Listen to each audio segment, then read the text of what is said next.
Okay, he's a kind of obscure dude. He was a researcher. He worked in the early, kind of like the middle part of the 20th century, like 1950s, 60s. But he came up with a theory of the way people learn that it's kind of like the ABC model in psychology. So we've got some antecedent, where something happens, we behave, and then there's a consequence. And Skinner thought that what we need to do is, if we can control the way that we treat people, we can start to modify the way they behave and create the consequences that we want. And what's interesting about the way that Skinner looked at the world is that there are a couple of limitations in it. He treated people like machines. And that model that I was just talking about breaking a concept down into its constituent parts, if you've got an engine in a car, if you broke down into all the parts and you had the requisite skill to put it all back together, would the engine work again? Yes. Yes, it would. Because machinery fits that model perfectly. You can break it down into its constituent parts, you can figure out what each part does, you put it back together, and it will work again. Because machines are built to do that. The good news is that if your engine blows up, you can always rebore the cylinders, replace the cylinder heads, put new rings on it, put a new camshaft, whatever, and you can operate the engine again. Machinery's like that. So Skinner kind of looked at people as machines. And what that means is he believed that the only thing that was measurable is the only thing that was important was that which was measurable. For him, behavior is really what you can see, you can hear, or you can measure. And that's kind of important because I agree with him in this particular way, that when we manage people, we need to be thinking about what we see, what we hear, what we can measure, as a way of identifying what is a behavior. But let me ask you something. Is that all there is to human beings? Behavior? Are they machines? No. Because if you believe that a human being is a machine, then what of the soul? What of the kind of spirit that lives within us, that animates us, that, the mind rather than the brain. The mind is what the brain does, if you think about it. So it gets philosophical and complex. And the reality of human beings, we are not machines. There's much more going on. And all you need to think about is this word, emotion. And you'll realize that Skinner's model was limited. Because how do you measure an emotion? You can't. You can't. I mean, you can actually, but it's complicated, right? You can do an EEG on somebody's head. You can measure pupil dilation. You can measure body temperature. You can measure spikes in adrenaline. There's all kinds of ways of measuring emotions indirectly, but you wouldn't want to do any of those things in business. Can you imagine people walking around all wired up? Like, I can't do my job, I got all these wires on. That would be stupid, right? So his model excluded anything you can't measure, which means people are machines. And I've literally seen people to think that they should set up their warehouses in a Skinnerian kind of perspective. And I'm thinking, you're going to have a whole lot of dissatisfied, disengaged employees if that's the way you treat people, like they're machines. Oh, your wife had a baby. What's that got to do with work? You're not feeling well today. Your productivity's down. What's going on? Like there's no caring there. It's cold and impersonal if it's all machine-based. So this is a really bad place to be if you want to understand problem solving. Because the causes of problems are not always clear, are they? And they're not always in one of these three. Sometimes they're over here. Which means we've got to have a more inclusive model of what it means to be a human being. So I love Skinner's work. I've read a lot of it, and I think he's on point to a point, but he doesn't fully paint the picture of what it means to be a human being and to understand human behavior and the way that humans work.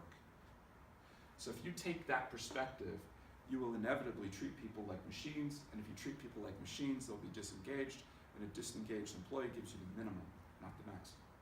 That's not what we want. We want the maximum. We want them to perform at their best. So, what's this got to do with problem solving? It's really just about making the connection of recognizing that when you want to get into root cause analysis, you remember that word, or one of our presentations this morning, never blame. If you blame somebody, what happens to them emotionally? Bring them down. They feel threatened first. They feel their motivation level's going to drop. You're going to bring them down. And when people feel threatened, what do? They don't focus. They're complete loss of focus because they focus on the threat. Correct. We're human beings, guys. If there's a threat in the room, we focus on the threat. We don't focus on anything else. We focus on the threat. So if you feel threatened, it's really important you get the impact that that has on the way people relate to you. Whose interests are they going to be focused on if they feel threatened? Yours Themselves. or themselves? And if I'm focused on myself, how useful am I in helping you figure out what the root cause is, especially if I had a role in it? See that?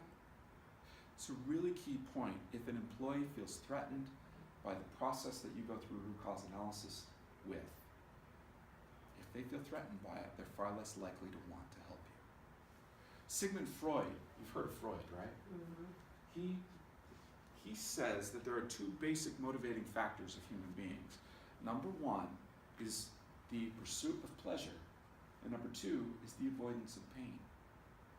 And think about the avoidance of pain for a second. What employee in their right mind is going to help you solve a problem if it means they're going to be punished? None of them. I mean, unless they're a sadomasochist or something, they're not going to do it. In other words, if they're not right in the head, maybe they will. And then you've got to be worried in a different way.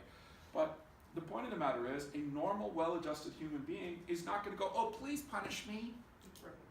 They're not going to do it. That's stupid. To even think that they would is stupid. So blame, throw it away. We're not, I know I just erased all that, but we're not dealing with a machine. We're dealing with a human being with emotions and feelings and a sense of right and wrong and accomplishment and all these different complex things that go on within us. We got to get that. If you want people to be helpful in your problem-solving process, make it safe for them to be helpful. It's really important. And then you got to ask yourself, why would they be motivated to help me, even if it is safe? What's in it for them? Start thinking about it from a motivation point of view. And get them involved in the process in a way that's honoring to them. And if you can do that, you'll find yourself solving more problems. People are the key to solving problems because people are the reason you have problems. And that's not a cynical view. That's 30 years of observation of what the real root cause of problems is. Processes have problems. And the reason processes have problems is because they were designed by people and they're operated by people. And people cannot give 100% of their focus all the time, so they make mistakes. And then often, they don't even know they made the mistake. Does that make sense? Mm-hmm. Okay, so that was the Skinner thing I wanted to talk about. And by the way, before I leave Skinner, almost every business operates that way. They treat people like machines. Think about it. You know I'm right. It is the prevalent mindset of management in America. We treat people like machines, cogs in a process. What are your most important process success indicators? What are they? Productivity. Numbers. Productivity, the numbers, right? So productivity. And how do we measure productivity? Usually it turns into dollar signs, but it's amount of product per unit of time. Or in the industry I came out of, it was man hours per ton of product. So how many hours of people's time do we have to invest to create a certain amount of product? Think about it. All of your KPIs are part of that paradigm. The only one that might not be is safety. And how well does that go over in most organizations? We talk a mean game, but we don't actually live it because we don't know what it means. We don't understand the behavioral side of safety at a level that we should because we're focused on the numbers, not on the people. And once you figure out the people, the numbers will take care of themselves. Let me repeat that. Once you figure out the people, the numbers will take care of themselves. I truly believe that.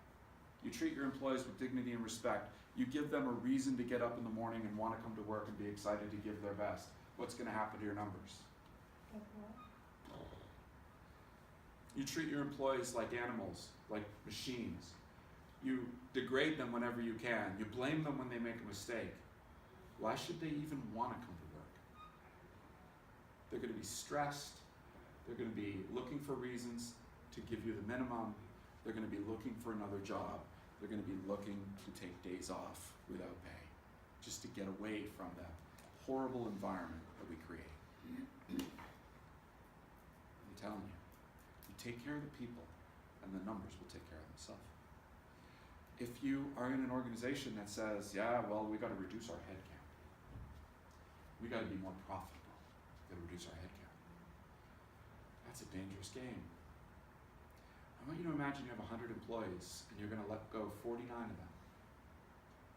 What's employee 51 thinking? Am I next?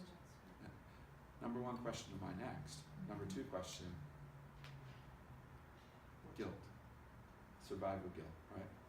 Left behind guilt. Why did I not get it and all my friends did? How are they going to perform that day? People are not machines. They're not part of your physical capital, they're part of your human capital, and human capital needs to be treated differently than a stupid machine. And you know, the funny thing that I don't get is an organization that goes on a hiring spree. Oh, business is growing, let's hire.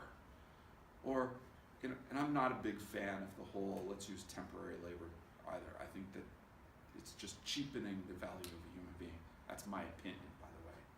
I really don't like it. I understand the context of it, but I don't like it. Don't have to. But if we treat people with dignity and respect, they'll give us more than the minimum. If an employee is operating at 80% of capacity and our need for production goes up to what would need to be 110 from all of our employees, most businesses' answer is bring in temps. And they're going to give you 60% anyway, because they don't know how to give you more. And you cover that 30% in the short term, and then you just dispose of them when you don't need them anymore, right? It's the way we treat them. But what if those employees that are at 80%, you took care of them and they gave you 110 every time, and you don't need the 10? So what if we just took care of people? The numbers will take care of themselves.